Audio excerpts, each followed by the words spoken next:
ভূখণ্ডে ট্রাম্প অবরুদ্ধ গাজা উপত্যকার অন্তর্বর্তী সরকারের প্রধান হতে যাচ্ছেন মার্কিন প্রেসিডেন্ট ডোনাল্ড ট্রাম্প।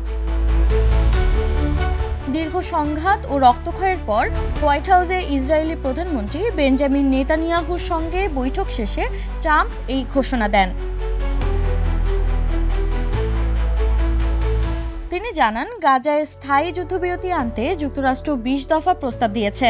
ইসরায়েল ইতোমধ্যেই প্রস্তাবকে সমর্থন করেছে, কিন্তু গাজার সাধারণ মানুষ এই প্রস্তাবকে ভালোমতো স্বাগত জানাচ্ছে না। বেশিরভাগই এটিকে প্রহসন বা ছলচাতুরি বলছেন। অনেকেই প্রশ্ন করছেন, জিম্মিদের মুক্তি কি আসলে যুদ্ধবিরতি নিশ্চয়তা দিতে সক্ষম? আল জাজিরা ও এএফপির বরাত দিয়ে স্থানীয়রা বলছেন, এটি এমনভাবে সাজানো যা হামাসকে ফাঁদে ফেলতে পারে। জিম্মি ছাড়ার পরও বাস্তবে যুদ্ধ বন্ধ হবে না বলে সংশয় প্রকাশ করছেন তারা।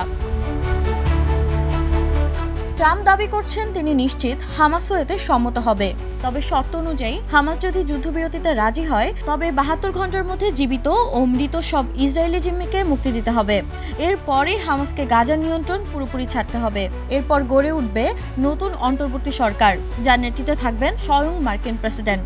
এক্সট্রিম মশার কয়েল প্ল্যান্ট ফাইবার দিয়ে তৈরি, ডেঙ্গু, চিকুনগুনিয়া বাহি সহ যে কোনো মশার বিরুদ্ধে দেয় এক্সট্রিম সুরক্ষা।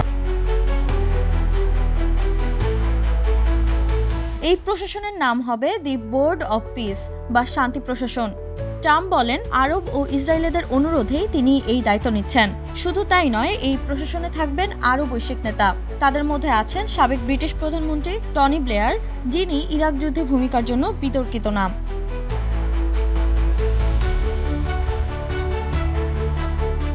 অন্তর্বর্তী সরকারের দায়িত্ব হবে গাজার পুনর্গঠন, বিশ্বব্যাংকের সহযোগিতায় অর্থনৈতিক উন্নয়ন এবং ফিলিস্তিনি নেতৃত্ব গড়ে তোলা।